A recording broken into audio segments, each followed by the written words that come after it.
Welcome back to another episode of Harmonious at Lunch, the show that fuels your business success.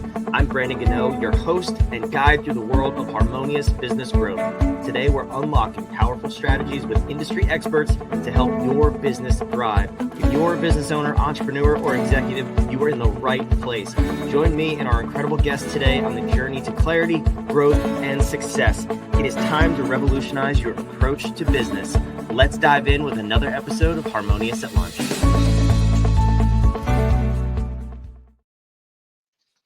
Welcome back into some more bite-sized business advice. In today's episode, we're talking about leading in the age of digital disruption. It's going to be a fun conversation.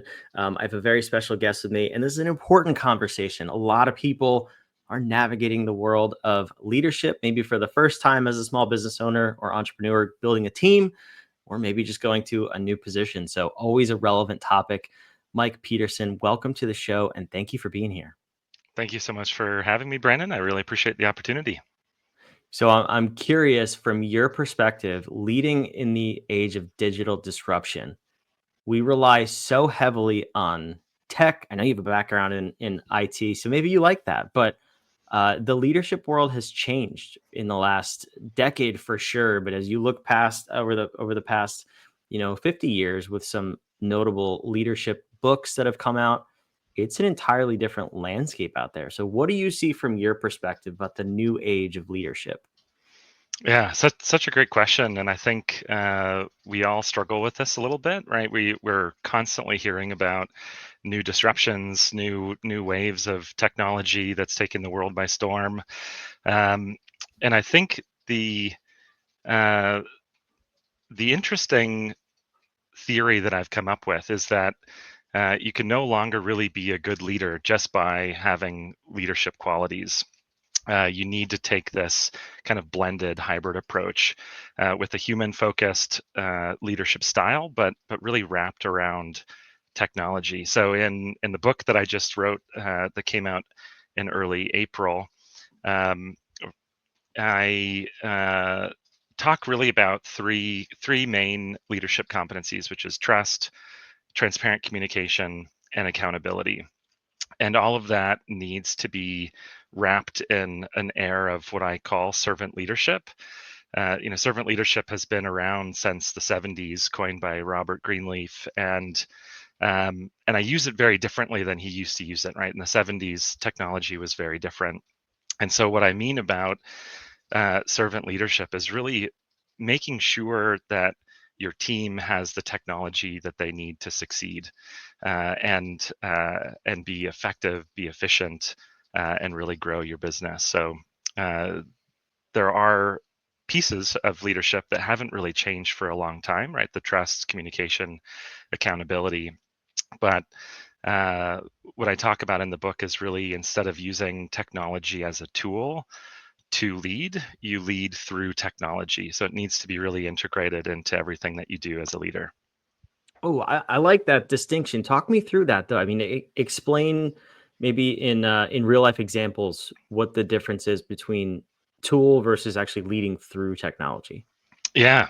So um, I was previously an IT executive at two different public companies and have a lot of a large network of IT professionals who talk about challenges of implementing technology. And a very common story that I hear is, well, uh, we just spent $2 million on this really fancy tool, right? We implemented SAP or Workday or whatever their tool might be, some Oracle product, and no one wants to use it. And the most common problem that I see is that it was really drop shipped, right? Someone had this great idea. Okay, let's go purchase this tool. It gets implemented, and it's just like, okay, well, here it is. Go have fun with it. Um, but leading through technology really means incorporating technology into the culture of your business, into your process, into how you lead, whether your team is sitting next to you across the hall or across the globe. in another country. And so, thinking about a communication tool, for example, if a company implements Slack as a chat tool, right? You don't want to make sure, or you don't want to have Slack be just a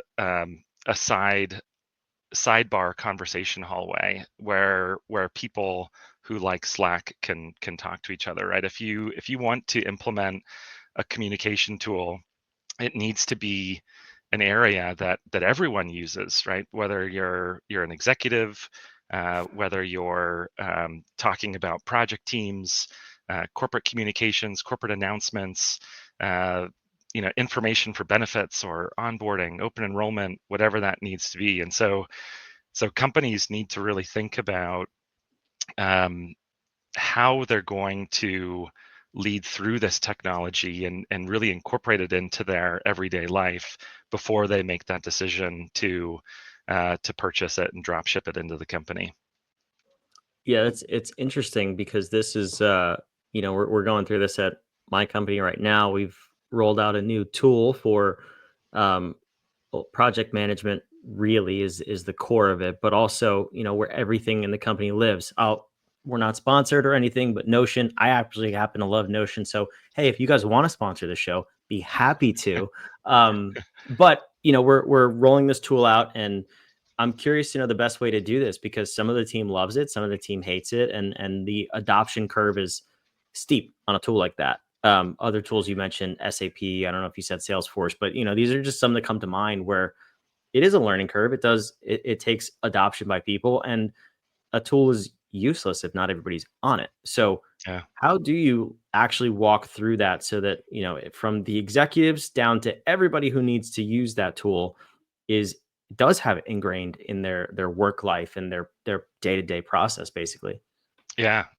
I think Notion is a really great tool, and can certainly add a lot of value to companies if it's implemented properly. And a great uh, kind of example of leading through technology with Notion as this piece of technology, it really needs to be part of what you do. I'm saying you as in the company, what the company does every day, right? And so thinking about, um, it's not just a way for managers to project manage individuals on their team, right? The overall larger project groups that the company has should all be using Notion to track their projects. All of those projects should wrap into department goals that are managed within Notion, and all of those department goals should all funnel up into corporate goals that are managed in Notion. So I've seen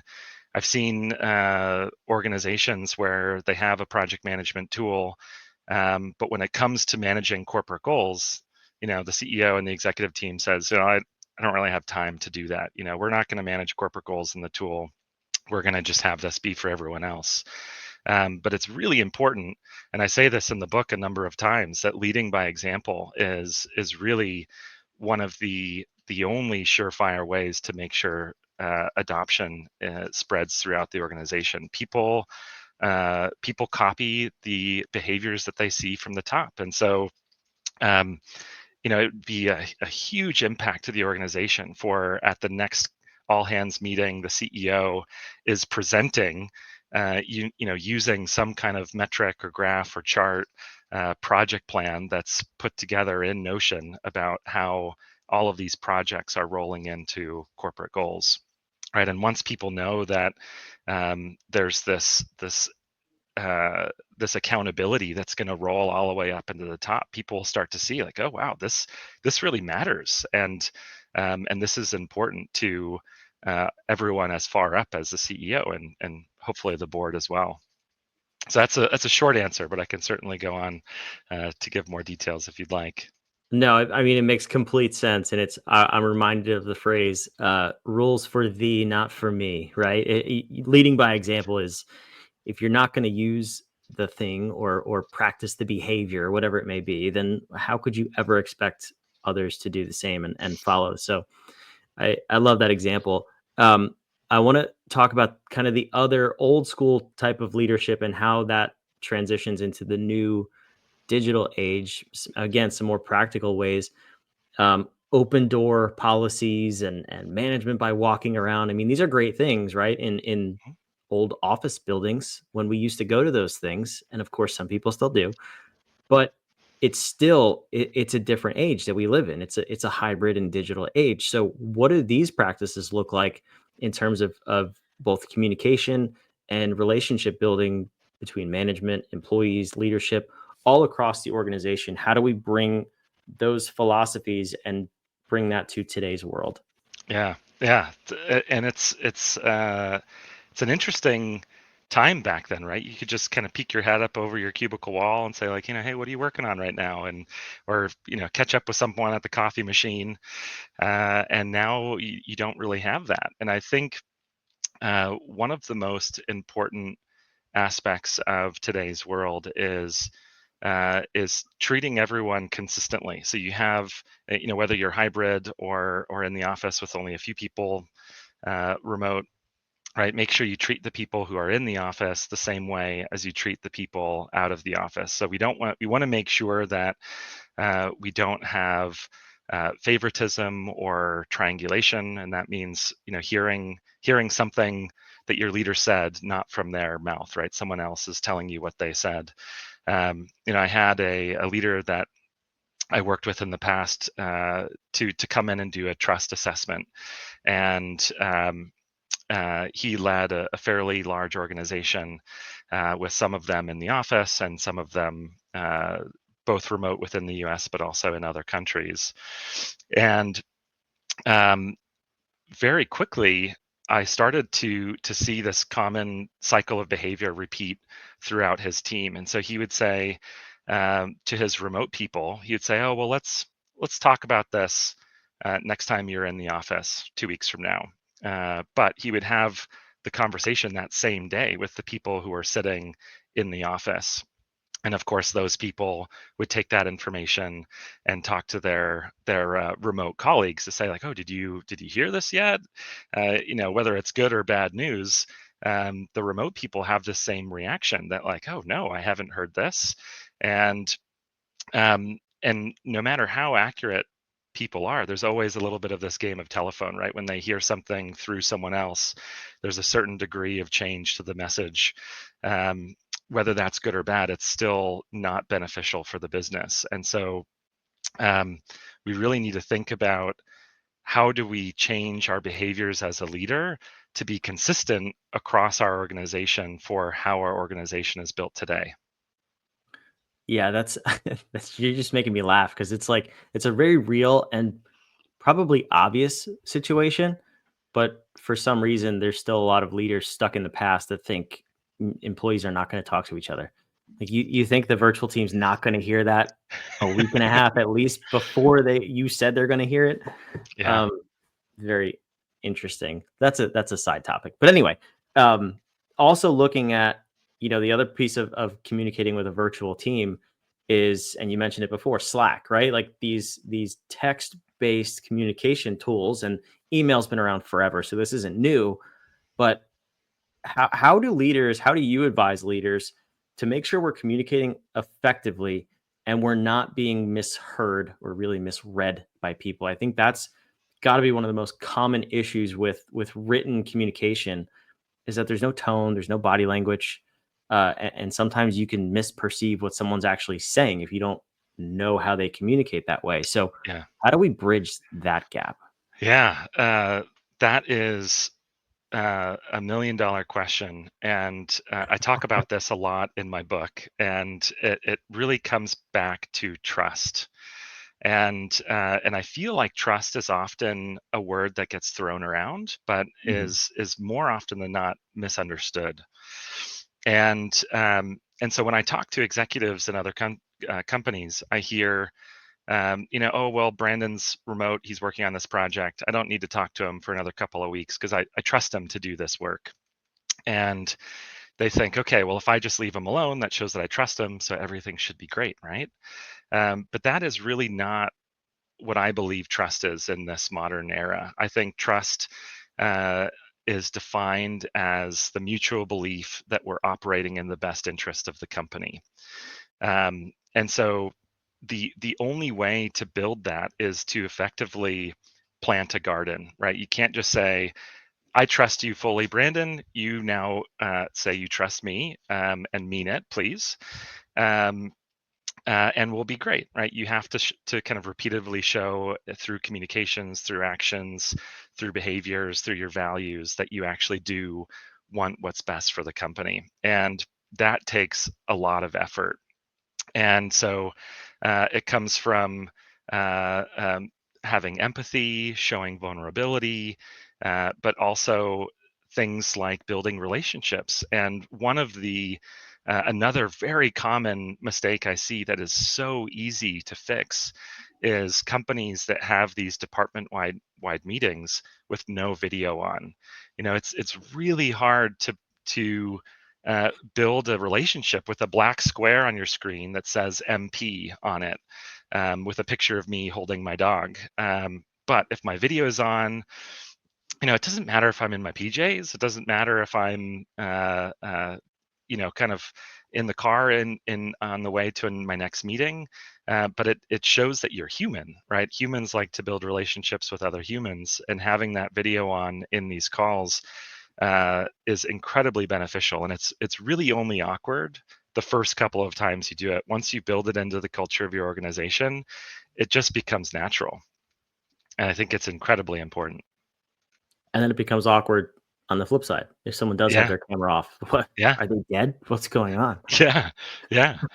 And it's really okay as a leader to say, hey, Melanie, your video, I see your video's off. Can you turn it on, please? And 9 times out of 10, the excuse is not a great one. So you can still encourage them to turn their camera on, but sometimes it's okay not to. But at least you're showing that accountability. You're making a comment about it and encouraging your team to do it. Yeah, the excuse is, "I'm at the beach and I don't have a green screen, so I'm gonna keep it off." Like, that's fine. That's totally fine. You work from the beach today. But I actually another question about that is, and then I'll let you go. This building relationships virtually. Um, this might be another $1,000,000 question that I don't have the answer to, and I'm kinda hoping you do. How do we do that effectively? Because I mean, I have a client who recently, all virtual company, always has been. This is not a COVID thing. They've existed long before COVID. And they recently met at a conference with some of their other team members in person. It was the first time they were meeting after like 5 years of working together. Their relationship went to the next level in a matter Yeah. of hours versus what it had been for the previous 5 years. And they had a great working relationship, but there is something missing virtually versus the commonalities, or not the commonalities, but the relationship you're able to build physically with somebody. Yeah. How do we bridge that gap as a virtual company or even a hybrid company? Um, and how do we do it in a way that makes sense? Because I don't know if 100% office makes sense. I also don't know if 300-person offsite makes sense once a Yeah. quarter. So, what's the balance there? How do we Yeah. navigate that? Yeah, and I do think it's a good question, but I don't think it's $1,000,000 question, maybe a Oh, $100,000 fantastic! Save question. me some money here. We have a roadmap of what works in person, and we can apply that to our hybrid or remote setting. So of course, flying people out to meet in person is pretty much always going to be the best option. But as you said, not every company is going to have the money to be able to justify that. If you can have it built around like a conference or a client meeting or some event where half the company is already traveling, that's great. But if not, there are methods that we've been using as a society for decades, and we forget that when you apply these methods in a remote setting, it can be very effective as well. Things like happy hours, for example, right? So many people build relationships just by saying, hey, Frank and team, you guys want to go get a beer after work? It's a little bit harder to buy the beers of the team when you're remote, but it's certainly possible to send people a gift card or send people, they do alcohol shipments now, or or non-alcoholic drink shipments, and just schedule time to have this remote happy hour. And it can be very fun to get people together, and kind of see their homes, do home tours, meet dogs, meet family members. um, when teams are in person, oftentimes there's quarterly or semi-annual get-togethers and events, and so you can very easily find companies that do remote cooking lessons, and they ship ingredients to your door, and you can learn how to cook a specific meal as a team and then eat it together, have a remote meal. um, there are digital escape rooms that are designed to be completed fully remotely. People miss having that open office environment where they can just pop in and talk to someone. A leader can very easily schedule digital office hours and say, here's a Zoom link, blast it out to their department or the company if it's the CEO, and say, I'll be here for an hour, and it's solely just to spend time with you. Whatever questions you have, I'm here to help, whether it's personal or professional. And people can pop in and pop out whenever they want. It's easy to get caught up in the everyday and forget to take that time to build the relationship when you don't see them in the hallway. But it's very easy to apply in-person techniques to remote teams.